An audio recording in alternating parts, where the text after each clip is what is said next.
తెలంగాణ విద్యా విధానంపై అధికారులతో సీఎం రేవంత్ రెడ్డి సెక్రటేరియట్లో రివ్యూ నిర్వహిస్తున్నారు. రివ్యూ మీటింగ్లో ప్రభుత్వ ప్రధాన కార్యదర్శి రామకృష్ణారావు, ఎడ్యుకేషన్ సెక్రటరీ యోగిత, ఉన్నత విద్యా మండలి చైర్మన్ ప్రొఫెసర్ బాలకృష్ణారెడ్డి పాల్గొన్నారు. విద్యా commission chairman Akunuri Murali members రివ్యూకు హాజరయ్యారు. సమీక్షలో కోదండరాం, ఎమ్మెల్సీలో శ్రీపాల్ రెడ్డి, ఏవిఎన్ రెడ్డి, మల్క కొమరయ్య సహా విద్యావేత్తలు పాల్గొన్నారు. తెలంగాణ విద్యా విధానంపై అధికారులతో సీఎం రేవంత్ రెడ్డి సెక్రటేరియట్లో రివ్యూ నిర్వహిస్తున్నారు. రివ్యూ మీటింగ్లో ప్రభుత్వ ప్రధాన కార్యదర్శి రామకృష్ణారావు, ఎడ్యుకేషన్ సెక్రటరీ యోగిత, ఉన్నత విద్యా మండలి చైర్మన్ ప్రొఫెసర్ బాలకృష్ణారెడ్డి పాల్గొన్నారు. విద్యా commission chairman Akunuri Murali members రివ్యూకి హాజరయ్యారు. సమీక్షలో కోదండరాం, ఎమ్మెల్సీలో శ్రీపాల్ రెడ్డి, ఏవిఎన్ రెడ్డి, మల్క కొమరయ్య సహా విద్యావేత్తలు పాల్గొన్నారు. విద్యాశాఖపై సీఎం రివ్యూకి సంబంధించి మరిన్ని అప్డేట్స్ యాదగిరి లైవ్ లో అందిస్తారు. యాదగిరి, డీటెయిల్స్ ఏంటి? అపర్ణ, సెక్రటరియట్లో తెలంగాణలో నూతన విద్యా విధానం పాలసీకి సంబంధించిన దాని మీద సీఎం రేవంత్ రెడ్డి అధికారులతో సమీక్ష నిర్వహిస్తున్నారు. ఈ సమీక్షలో విద్యాశాఖకు సంబంధించినటువంటి అధికారులు, తర్వాత యూనివర్సిటీకి సంబంధించినటువంటి వైస్ ఛాన్సలర్లు, తర్వాత ఉన్నత విద్యామండలి చైర్మన్తో పాటు పలువురు సీఎంఓకి సంబంధించినటువంటి ఉన్నత స్థాయి అధికారులు ఈ సమీక్షలో పాల్గొన్నారు. అయితే ఇందులో మేజర్గా ఈ కొత్తగా ఇప్పుడున్నటువంటి విద్యా విధానం కాకుండా కొత్తగా అంటే ప్రస్తుతం మార్కెట్లో ఉన్నటువంటి డిమాండ్కి అనుగుణంగా స్కిల్ ఓరియంటెడ్గా చదువుతున్నటువంటి చదువుకు ఆ స్కిల్స్ కంపల్సరీగా ఉండే విధంగా కొత్తగా విద్యా విధానం విద్యాకు సంబంధించినటువంటి పాలసీని తీసుకురావాలని చెప్పేసి ప్రభుత్వం భావిస్తుంది. అందులో భాగంగానే ఒక కమిటీని కూడా నియమించింది. ఆ కమిటీ వివిధ రాష్ట్రంలో ఉన్నటువంటి వివిధ నిపుణులతోని, తర్వాత వివిధ ఆర్గనైజేషన్లతోని ప్రత్యేకంగా సమావేశం నిర్వహించారు. వాళ్ళ అభిప్రాయాలను తీసుకున్నారు.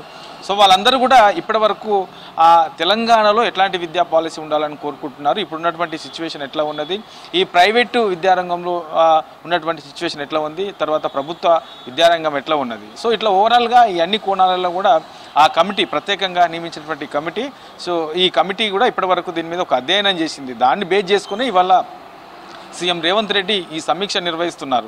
సో ఈ సమీక్షలో కొత్తగా తీసుకురావాల్సినటువంటి ఈ ఏదైతే విద్యారంగంలో కొత్తగా పాలసీ తీసుకురావాల్సినటువంటి అవసరం ఉంది. అందులో మేజర్గా చదువుతున్నటువంటి ప్రతి విద్యార్థికి కూడా అతని ఉద్యోగ అవకాశాలు దొరికే విధంగా ఆ విద్యా విధానం పాలసీ ఉండాలి. ఆ స్కిల్స్ కూడా ప్రతి విద్యార్థికి స్కిల్స్ కూడా ఆ చదువుకున్నటువంటి చదువుకు తను చేస్తున్నటువంటి దానికి క్వాలిటీ ఉండే విధంగా ఆ పాలసీ ఉండాలని చెప్పి సీఎం రేవంత్ రెడ్డి అధికారులకు సూచించారు. ఇక ఇవాళ జరుగుతున్నటువంటి సమీక్షలో ఏదైతే ఎక్స్పర్ట్స్ ఉన్నారో వైస్ ఛాన్సలర్స్, తర్వాత ఉన్నత విద్యామండలి చైర్మన్, తర్వాత ప్రొఫెసర్ కోదండరాం, ఇట్లాంటి వాళ్ళందరి అభిప్రాయాలు కూడా సీఎం తీసుకుంటున్నారు. అంటే కొత్తగా విద్యా విధానం ఉండాలంటే ఏం చేయాలి, ఇప్పుడు వచ్చిన దాంట్లో ఇప్పటి వరకు కమిటీ ప్రత్యేకంగా అధ్యయనం చేసిన దాంట్లో వచ్చిన ఏమున్నాయి, అభిప్రాయాలు ఏమున్నాయి, తర్వాత ఇంకా వీళ్ళు ఎక్స్పర్ట్స్ ఏం చెప్తారు అనే దాని మీద సీఎం రేవంత్ రెడ్డి వాళ్ళ సలహా సూచనలు కూడా తీసుకుంటున్నారు. ఇప్పుడున్నటువంటి విద్యా విధానంలో మనకు ఏదైతే గతంలో తెలంగాణ విద్యలో మనకు యూనివర్సిటీలు అంటే కాకతీయ యూనివర్సిటీ, ఉస్మానియా యూనివర్సిటీ ఇట్లాంటివి అందులో చాలా క్వాలిటీ ఎడ్యుకేషన్ ఉండేది. అక్కడ చదువుకున్నటువంటి విద్యార్థులకు మంచి ఉద్యోగ అవకాశాలు కూడా వచ్చేవి. కానీ ఇప్పుడున్నటువంటి సిచ్యువేషన్లో అది పూర్తిగా తగ్గిపోయే ప్రమాదం కనపడుతూ ఉన్నది. తర్వాత ఏదైతే ఓపెన్ మార్కెట్ కారణంగా ఈ విద్యా విధానంలో రాను రాను తగ్గుతూ వస్తున్నాయి. దాన్ని అట్లా కాకుండా ఇందులో మార్పులు చేయాల్సిన అవసరం ఉన్నది అని చెప్పేసి ఇవల్ల జరుగుతున్నటువంటి సమీక్షలో సీఎం రేవంత్ రెడ్డి ఉన్నత అధికారులకు కూడా సూచించారు. ఆ దిశగానే ఈ విద్యానికి సంబంధించి ఎట్లా ఉంటే బాగుంటుందనే అభిప్రాయాలు కూడా తీసుకుంటున్నారు. అయితే ఇందులో మేజర్గా మనకు ప్రతి ఏటా తెలంగాణలో చూస్తే మనకు ప్రతి ఏటా ఇంజనీరింగ్ చదివిన వాళ్ళు 1,10,000 మంది విద్యార్థులు ఇంజనీరింగ్ పూర్తి చేసి బయటకు వస్తున్నారు. కానీ ఇందులో కేవలం 15% మాత్రమే ఉద్యోగ అవకాశాలు వస్తున్నాయి, మిగతా వాళ్ళకు రాలేకపోతున్నాయి. సో చాలామంది కూడా ఇప్పుడున్నటువంటి సిచ్యువేషన్లో ఈ ఇంజనీరింగ్ చేసిన వాళ్ళు తక్కువ జీతానికి ఉద్యోగాలు చేస్తున్న వాళ్ళు చాలామంది కూడా ఉన్నారు. కాబట్టి అట్లా కాకుండా వాళ్ళు చదువుకున్నటువంటి చదువుకు సో వాళ్ళు చేసే ఉద్యోగానికి రిలేటెడ్గా ఉండాలి. అందులో ఇంజనీరింగ్ చేస్తున్నటువంటి విద్యార్థికి ఏ కోర్సు అయితే తీసుకుంటారో ఆ కోర్సులో కంపల్సరిగా ఆ స్కిల్స్ ఉండే విధంగా విద్యా పాలసీ ఉండాలని చెప్పేసి సీఎం రేవంత్ రెడ్డి ఇవాళ జరుగుతున్నటువంటి ఈ సమీక్షలో అధికారులకు సూచించారు. ఇక విద్యాశాఖకు సంబంధించి ప్రతి ఏటా 21,000 కోట్లు దీనికి కేటాయిస్తుంటే, విద్యాశాఖ కేటాయిస్తుంటే అందులో కేవలం 98% జీతాలకే పోతున్నాయి. మిగతా 2% మాత్రమే ఇక మిగులుతుంది. 95% పోతున్నది. దీంట్లో కూడా కొంత ఆలోచించాల్సిన అవసరం ఉంది. ఏదైతే కొత్తగా విద్యా విధానం తీసుకురావాలనుకుంటున్నామో, కొత్త పాలసీ తీసుకొస్తే అందులో పేదరిక నిర్మూలన జరగాలి, తర్వాత నాణ్యమైనటువంటి విద్యను అందించే విధంగా ఉండాలి. సో ఆ దిశగా పాలసీ ఉండాలని చెప్పేసి ఇవాళ జరుగుతున్నటువంటి సమీక్షలో సీఎం రేవంత్ రెడ్డి అధికారులకు సూచించారు. ఇక ఇందులో ఇప్పుడున్నటువంటి దాంట్లో సమూలంగా ఈ మార్పులు చేస్తే తప్ప ఈ కొత్త పాలసీ తీసుకురాలేము. తర్వాత అందులో చదువుకున్నటువంటి ప్రతి విద్యార్థికి కూడా న్యాయం జరిగే విధంగా ఉండాలంటే సమూలమైనటువంటి మార్పులు చేయాల్సిన అవసరం ఉంది అని చెప్పేసి సీఎం రేవంత్ రెడ్డి ఇవాళ జరుగుతున్నటువంటి ఈ సమీక్షలో అధికారులకు సూచించారు. ఇక 73 లక్షల మంది యువతకు మంచి భవిష్యత్తు ఇవ్వాలనేదే తన లక్ష్యము.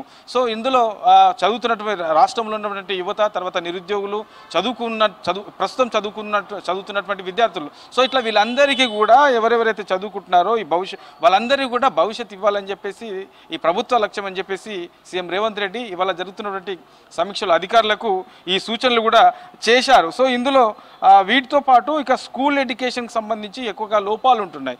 సో ఈ స్కూల్ ఎడ్యుకేషన్లో ఎట్లాంటి మార్పులు తీసుకురావాలి, ప్రైవేటు దానికి సంబంధించి ప్రైవేట్ పరంగా ఎట్లా ఉన్నది, విద్యారంగం ఎట్లా ఉన్నది, తర్వాత ప్రభుత్వ పరంగా ఉన్నటువంటి విద్యారంగం ఎట్లా ఉన్నది, సో ప్రైవేట్ వైపు ఎక్కువగా విద్యార్థులు ఎందుకు వెళ్తూ ఉన్నారు, ఇటు నాణ్యమైనటువంటి విద్యను అందిస్తున్నాము, తర్వాత అనుభవం ఉన్నటువంటి టీచర్లు ఉన్నప్పటికీ ప్రభుత్వం వైపు ఈ పాఠశాలలకు ఎందుకు రాలేకపోతున్నారు, ఎక్కడ లోపాలు ఉన్నాయి, ఇంకా ప్రభుత్వం అందులో మెరుగైనటువంటి సౌకర్యాలు కల్పించడమా లేకపోతే ఇంకేమైనా చేస్తే బాగుంటుందా, సో ప్రైవేట్ వైపు నుంచి ఇటు ప్రభుత్వం వైపు రావాలంటే ఏం చేయాలి, సో ఇట్లాంటి దానిపైన కూడా పాలసీ కొత్తగా తీసుకొచ్చే దాంట్లో ఇట్లాంటి వాటి కూడా చేర్చాలి, దానికి సంబంధించినటువంటి రీజన్స్ ఏంటో కూడా చూడాలి, దానికి సంబంధించిన సొల్యూషన్ కూడా అధికారులు చేసే విధంగా ఆ నిర్ణయం ఉండాలి. తర్వాత కొత్తగా తీసుకొచ్చే ఏదైతే ఈ కొత్త విధానం అనుకుంటున్నామో ఆ విధానంలో కూడా ఇలాంటి అంశాలు చేర్చాల్సిన అవసరం ఉంది అని చెప్పేసి ఇవాళ జరుగుతున్నటువంటి సమీక్షలో సీఎం రేవంత్ రెడ్డి అధికారులకు సూచించారు.